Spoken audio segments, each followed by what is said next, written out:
हे जरा बोलू नका। काँग्रेसचे माजी आमदार आणि शिवसेनेचे नेते दिलीपराव माने सर आपल्यासोबत आहेत। सर, खरं तर आज कार्यकर्त्यांची बैठक बोलवलेली आहे। एक निर्णायक अशी बैठक जी आहे ती होताना पाहायला मिळते। आता बैठक पार पडली, संध्याकाळी सत्रात बैठक आहे।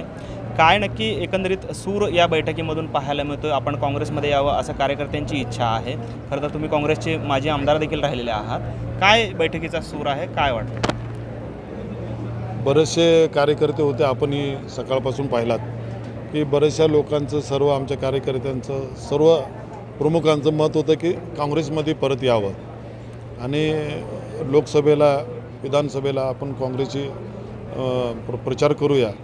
आणि सगळ्याचं म्हणणं आलं की शिवसेना, शरद पवार, राष्ट्रवादी आणि काँग्रेस आज तिन्ही मिळून एकत्र आहे महाराष्ट्रामध्ये आणि त्या पद्धतीनं जर काम करायचं असेल तर आमचे सर्व पक्षामध्ये मित्र आहेत, त्यांनी सांगितलं की तुम्ही काँग्रेसमध्ये यावं आणि जे काँग्रेसचा लोकसभेचा उमेदवार असेल त्याचा आपण प्रचार करावा, असं सगळ्या कार्यकर्त्याचं आमचं मत आलं।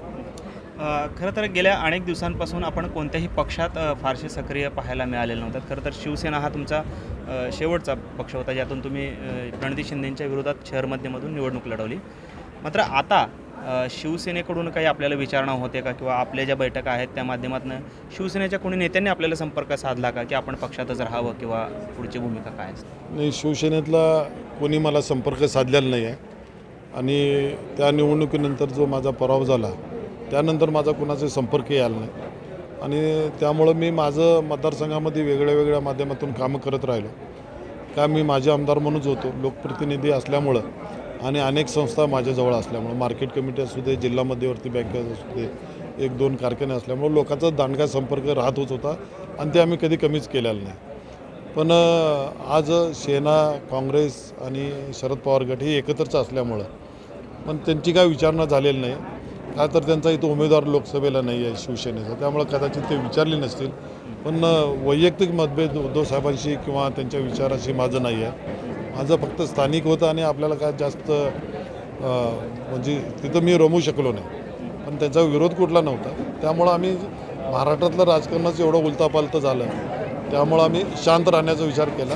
शेवटी आपल्याला कुठंतरी आपलं मतदारसंघातला कार्यकर्त्याचं मत होतं की आपण कुठला तरी एक चांगला पक्ष असायला पाहिजे ज्या पक्षामध्ये आपण काम करायला पाहिजे, म्हणून आम्ही आज सगळ्या कार्यकर्त्याची मिटिंग बोलवली, शहरातनं दुपारने बोलवली, उद्यापर्यंत आम्ही आमचा निर्णय घेतो आहे। खरं तर प्रणितीताई या आता लोकसभेचा उमेदवार जवळपास निश्चित झालेला आहे, त्यामुळे शहर मध्यची जागा जी आहे ती पुन्हा एकदा रिकामी होणार आहे जर का ताई खासदारकीला निवडून गेल्या।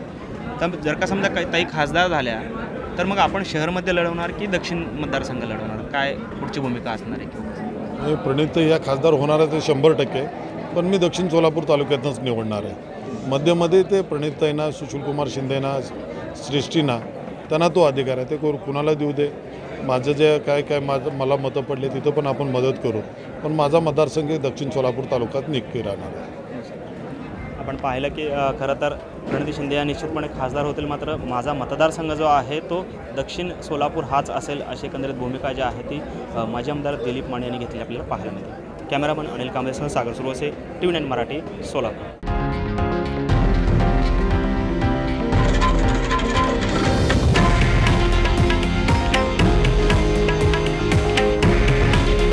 हे आहे देशातील नंबर 1 न्यूज नेटवर्क आणि आपण पाहत आहात TV9 मराठी। काळजी तुमची, हित महाराष्ट्राचं।